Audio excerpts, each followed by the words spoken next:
Welcome to the farm. There are over 1,000 sheep breeds in this world, and each sheep produces 4.5 kilograms of wool, which equates to almost 3.5 blocks of wool per sheep, so about 3,500 wool blocks in the entire world.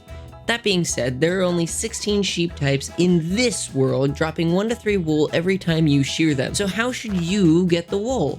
The process of getting wool is like a 4-piece puzzle. Every piece you insert, you are one step closer to completing your goal, which in this case is shearing 16 different colored sheep. The very first piece of this puzzle is what is referred to as the foundation. You need a good foundation to do anything, like you need the first piece to start a puzzle. For sheep's wool, the foundation is pretty simple. The first thing you need to do is constitutionally break down a tree. To do this, you need a permit, which is issued by the United States Forest Services, or USFS for short. The permit you get is only viable for the forest specified in the application, but once you have the permit, you can't just take down any tree. There are rules.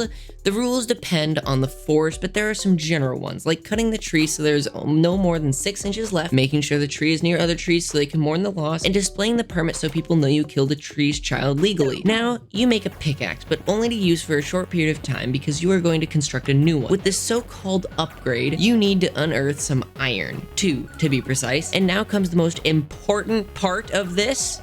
Creating shears. Now you have the foundations to do everything relating to sheep. The next piece of the puzzle is the hardest because you have 3 places to put it. How are you supposed to know where? This is similar to finding every dye in existence in Minecraft, so 16. Some dyes are easier than others, like murdering salmon for some bone meal that you crush up and mix with water to create white dye. A lot of the other dyes are boring to get through because it becomes a game of running down flowers, and running things down that can't move isn't very fun. But the occasional dye is interesting, like black dye, that comes from assassinating the Prez squid imps. You have now placed 2 out of the 4 pieces of the puzzle, so you are going to be done soon. The third piece requires you to find sheep. There are only certain types of sheep that you can actually dye. Like this sheep, you can't dye it.